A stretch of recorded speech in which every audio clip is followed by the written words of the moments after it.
افسانه‌های جالب، قصه‌های رنگین، دلیری و چالاکی قهرمان‌های افسانه‌های خلق تاجیک در برنامه خواب شیرین برای بچه‌های عزیز و شیرین از رادیوی تاجیکستان.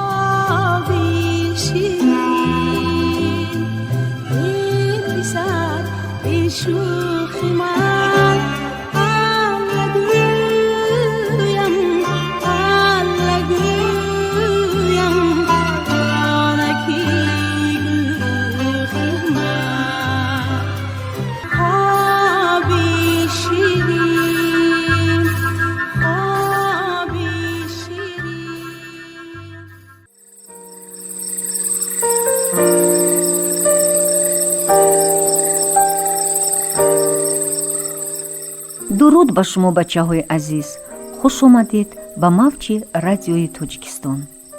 имрӯз шумо метавонед афсонаи одам ва подшоҳи ҳайвонотро гӯш кунед. афсонаи халқи тоҷик. хуш, омода ҳастед? ин тавр бошад, гӯш кунед. буд набуд, як рӯбоҳ буд, ҳилагару ҳушёр буд. ба зӯрон хушомад мезаду камқувватонро шикор карда мехӯрд. яке аз рӯзҳо ба хонааш якчанд ҳайвон, гург, шағол, хирс ва дигар аҳли ҷангал меҳмон шуданд. рӯбоҳ пешакӣ ҳар гуна паррандаҳоро шикор кард ва бо онҳо меҳмононашро зиёфат кард. меҳмонон дар ҳар мавзӯъ суҳбат карда нишастанд. дар байни суҳбат гапи одам баромад. ҳамаи ҳайвонҳо бо шӯру ғавғо дар бораи одам бадгӯӣ карданд.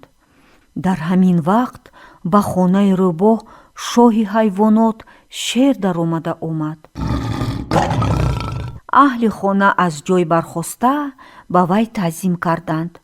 рӯбоҳ меҳмони олиқадрро ба пешгоҳ гузаронида шинонд. хуш омадед, ҳазрати подшоҳ, марҳамат кунед, гуфта рӯбоҳ гӯштпораҳои серавғанро ба назди шер гузошт. меҳмонон аз ҳайбати шер тарсида дам менишастанд. суҳбататонро давом диҳед, шарм надоред. дар бораи чӣ гап мезадед? гуфт шер. эй шоҳи ҳайвоноти олам, мо дар бораи одам гап мезадем, гуфт рӯбоҳ. вай рӯзи моро сиёҳ кардааст. на мурғе шикор карда метавонему, на чӯҷае. одам доим маро сур мекунад. мехоҳад ки маро дастгир карда аз пӯстам ба худаш телпак дӯзад. аз дасти вай дар ҷангалзор озод гашта наметавонем. ҳоли ман ҳам ҳамин, ғурғур кард хирс. одам аз ҳама зиёд маро бад мебинад, уллос кашида гуфт гург. ҳатто агар ягон барача ва бузғолачаи лоғари нимҷонро ҳам аз рама дуздида барам, одам дарав аз қафоям афтода ҳаёҳӯ мебардорад ва сагҳои деҳаро бар зидди ман мешӯронад. ҳайвонҳои дигар ҳам ҳамин тавр аз одам шикоят карданд. наход одам ҳамин хелзур бошад ки ҳамаи шумо аз вай метарсед? пурсид шер. ман ягон бор бо вай вона хӯрдам. ӯро ба ман як бор нишон диҳед. агар хоҳед, ман нишон медиҳам, гуфт рӯбоҳ. онҳо ба роҳ даромаданд. рафтанду рафтанд ва ба канори як ҷангал расиданд ки аз он ҷо як роҳ мегузашт. рӯбоҳ ба шер гуфт. одам ана аз ҳамин роҳ мегузарад. каме истоданд. як хари борбапӯшт намоён шудааст. эй рӯбоҳ, одами гуфтагиат ҳамин гӯшдароз аст? не, ин ғуломи одам аст. номаш хар. ба пушташ ҷуволҳои пурбор кардаанд ку, намебинед? ҷиғ зан биёяд, фармон дод шер. рӯбоҳ харро ҷиғ зад. хар наздик омада ба шер таъзим кард. ҳайвонҳо аз одам бесабаб шикоят накарданд. ҳамин қадар бори вазнинро ба ту бор кардааст, гуфт шер ба хар. ҳоло ин ҳеҷ гап не, гуфт хар. ба болои бор гоҳҳо худи одам ҳам савор мешавад. хар: ин тавр бошад, барои чӣ аз одам намегурезӣ? боратро партою ҳамроҳи мо ба ҷангал биё, мо бар ин озод мегардӣ, пешниҳод кард шер. хар аз дандони гургони беша андеша карда, аз тарс ақибнокӣ рафта ҳангос зад. ҳай, асло ин хел нагӯед, дар он ҷо ҳоли ман аз ин ҳам бадтар мешавад. Миннат дорам аз шумо, миннат дорам, вале ман аз соҳибам дур шуда наметавонам. инро гуфта, хар боз як бори дигар таъзим карду ба роҳаш равон шуд. шер фикр кард ки хар аз одам метарсидааст ва ба зӯрии одам ҳайрон монд. баъди чанд фурсат аз роҳ аспе чорхез зада омад. ҳой рӯбоҳ, одам магар ҳамин аст? Не, одам ба ин савор мешавад, номаш асп. намебинӣ чорхез зада ба назди одам рафта истодааст, гуфт рӯбоҳ. гӯй истад, фармуд шер. ман ба вай гап дорам. асп ба назди онҳо омад ва шер ба асп гуфт. ҳамаи ҳайвонҳо аз одам мегурезанд. ту ки аз марг тезтар медавӣ, чаро аз одам намегурезӣ? одам туро бо чӣ нигоҳ медорад? ба як ишорааш, ҷавоб дод асп. ба хона ки расидам, одам ба ман об медиҳад, ем медиҳад, мешӯяд, зинула ҷомам мезанад, ба пуштам савора мешавад, бо дастонаш гарданамро мемолад. баъд ман ба ҳар тарафе ки ӯ бигӯяд меравам. аз шамол тезтар медавам.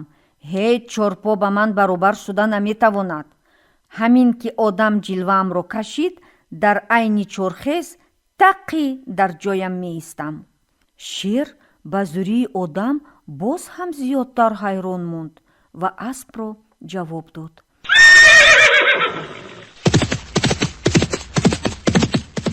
ҳамин дам шутуре ба чарогоҳ омад. одам ҳамин будагист, гуфт шер ба ҳайвони пешомада. не, ин шутур. вай ҳам монанди хару асп дар хидмати одам аст, гуфт рӯбоҳ. агар одам ҳамин хел ҳайвони калонро ба худ хидматгор карда бошад, пас худи вай чӣ хел бошад? гуфт шер ва ба рӯбоҳ фармуд ки шутурро ба наздаш биёрад. рӯбоҳ шутурро ба назди подшоҳи ҳайвонот овард. ту бо ин бузургӣ чӣ тавр ба хидмати одам тан медиҳӣ? вай туро чӣ тавр ба хидмат маҷбур мекунад? пурсид шер.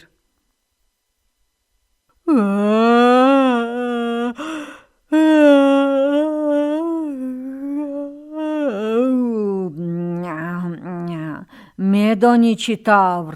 ҳамёса кашида гуфт шутур. одам чизҳои ба худаш дар кориро ба шутур бор карда, ҷиллави шутури якумро ба дасти писарчааш медиҳад. писарча ба болои хар нишаста моро оҳиста оҳиста ронда мебарад. шер гапи шутурро шунида фикр кард ки агар як корвони шутур ба бачаи одам итоат кунад, пас худи одам чӣ гуна паҳлавон бошад? вале шер ин фикрашро на ба шутур гуфту на ба рӯбоҳ. ногаҳ аз дур одам намудор шуд. рӯбоҳ саросема шуда дар тараддуди гурехтан афтод. шер аз вай пурсид. ин кист? ана ҳамин одам аст, гуфт рӯбоҳ. чӣ? ҳамин махлуқи хурдакаки дупо одам аст? пурсид шер ба ҳайрат афтода. рӯбоҳ аз дур ба одам таъзим карда гуфт: эй одам, подшоҳи мо бо ту гап задан мехоҳад. одам наздиктар омад. ин чизе ки дар даст дорӣ чист? пурсид шер. ин табар, ин арра. ман устоям, қасру хона месозам, ҷавоб дод одам. ба куҷо меравӣ? мехоҳам чӯб бурида барои асп як хона созам, ки тойчааш дар таги барфу борон намонад. маро мешиносӣ? ғурида гуфт шер. ту шер, подшоҳи ҳайвонотӣ. хандида гуфт одам. ман намехоҳам ки ту барои асп хона созию. бачаҳои ман дар таги барфу борон монанд, гуфт шер. ту аввал барои ман хона бисоз. хуб, гуфт одам, аввал барои ту хона месозам. онҳо ба даруни ҷангал рафтанд. шер пеш-пеш, одам аз қафои он. як дарахти калони ғафсро диданд. усто арраю табарашро ба кор дароварда, дарахтро ғалтонд, арра кард ва аз он як сандуқи калон сохт. уф, ана, як ба хонат даро, гуфт усто ба шер. бин ки ба худат муносиб аст ё не? шер ба сандуқ даромад. сандуқ ба ҷуссаи ӯ рост омад. фақат думи шер аз сандуқ берун монд. думатро каш, гуфт одам, ман ҳозир беруни хонаатро соз мекунам. шер думашро ба сандуқ кашид. усто сарпӯши сандуқро фуровард. ҳой одам, ту чӣ кор карда истодаӣ? ғурид шер. деворҳои хонаатро кандакорӣ мекунам, гуфт одам ва сарпӯши сандуқро мех зада маҳкам кард. ҳой, усто, тезтар дари хонамро кушо! нарра кашид шер. не, ман ҳозир бо ту рӯбарӯ шудан намехоҳам. аввал хонаи туро ба шаҳр, ба боғ мебарам. баъд ба даруни панҷара дароварда мемонаму баъд аз он бо бачаҳоям ба меҳмонии ту омада иззататро ба ҷо меорам. зеро ту подшоҳи ҳайвонот ҳастӣ, гуфт одам. шер мағлуби одам шуданашро фаҳмид. вай чунон нарра кашид, ки беш аз ор ба ларза омад. ҳамаи ҳайвонҳои ҷангал ба одам тан доданд ва қоил шуданд, ки вай аз подшоҳи ҳайвонот ҳам зӯртар аст. бо ҳамин афсонаи мо ба поён расидааст. хайр бачаҳо, то вохӯрии оянда ҳамеша бо мо дар мавҷи радиои Тоҷикистон бошед.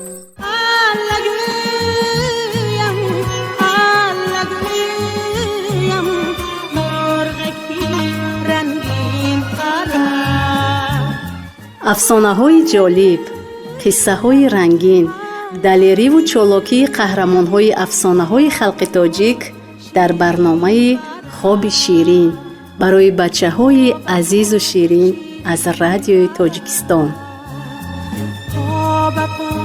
ширин барад